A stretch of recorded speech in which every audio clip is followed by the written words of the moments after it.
So I'm delighted to be with an amazing star this morning. I have to admit, I didn't even recognize you, Augusta Onyiuke-Eluma.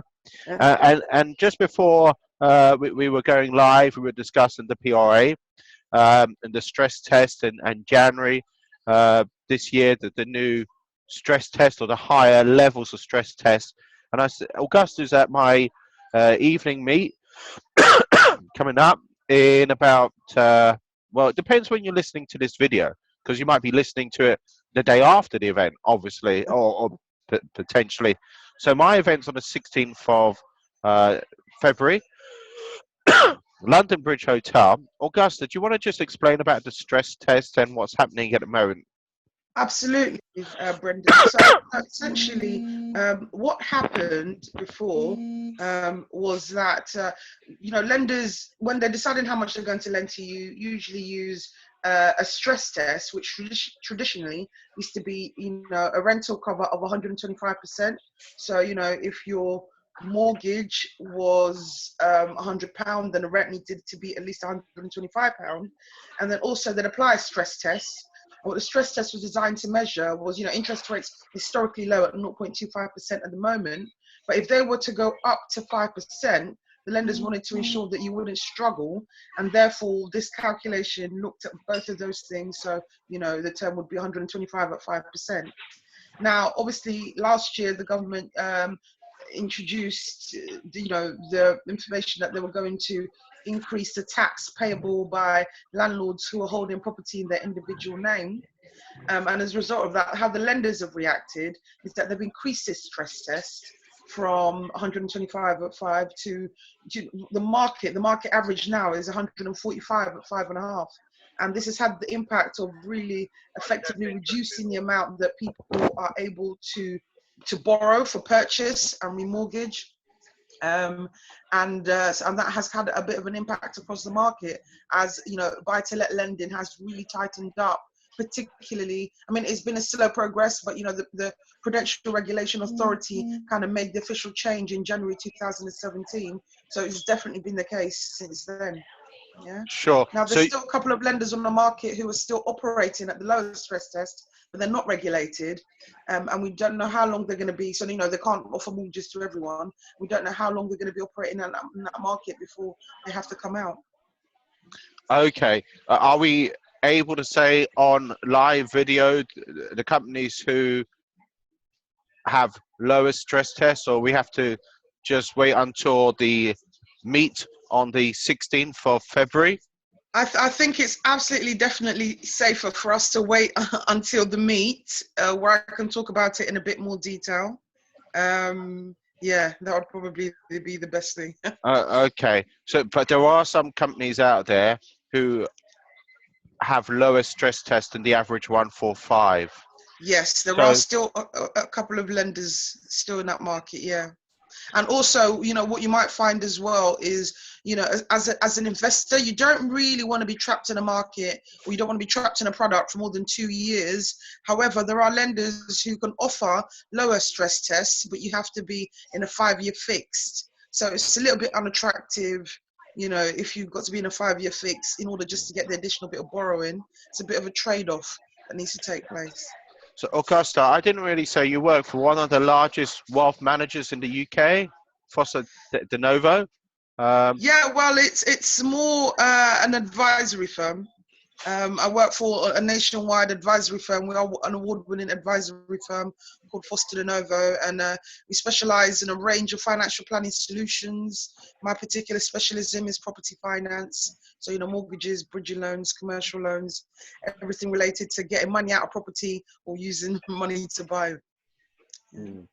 Now, these companies who help with stress test less than the average amount, is it on single units or HMOs, or what are we looking at in terms of the property? Generally speaking, where you're still going to be able to use the smaller stress tests, it's going to be really when you're buying through a limited company going forward. So, if you're buying through your individual name, as we mentioned, there's still a couple of lenders who can potentially give you a lower stress test. However, it's really, if you're thinking about, more creative means such as buying through limited companies, where, the removal of the landlord's interest relief won't impact you as much, where we can still get the lower stress test regime. So like limited companies. Okay.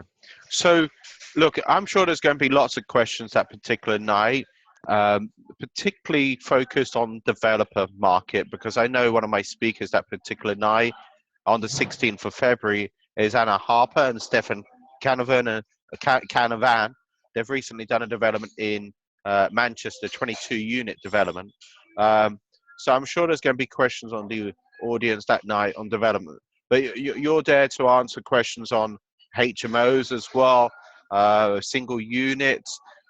Now, Augusta, there may be some people listening to this video who are thinking, look, I have people on my YouTube channel all the way from Cyprus, for example.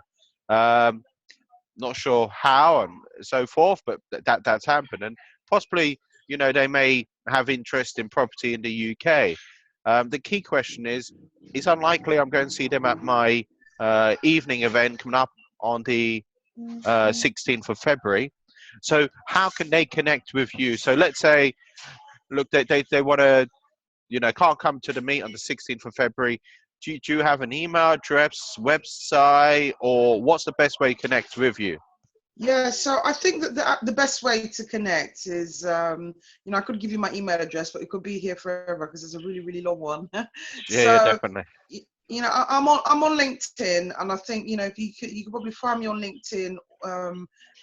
It's just my name, Augusta Onyiuke-Eluma, Onyiuke spelled Onyiuke. So you can connect with me that way.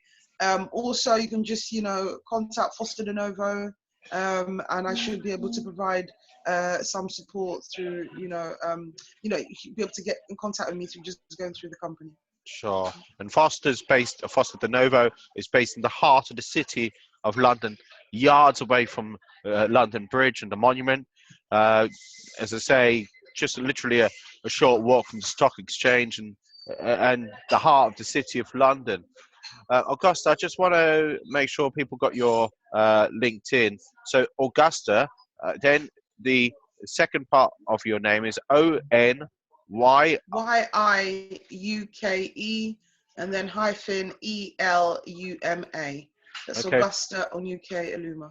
Now, you're not always at my meets. Sometimes you're at other meets as well in the UK. Are you interested in opportunities outside of London to present, or is it just London your focus? Well, I think at the end of the day, what I do is essentially help people to find money. And, the regulation is pretty much the same nearly everywhere you purchase in the UK. I mean, or especially in England.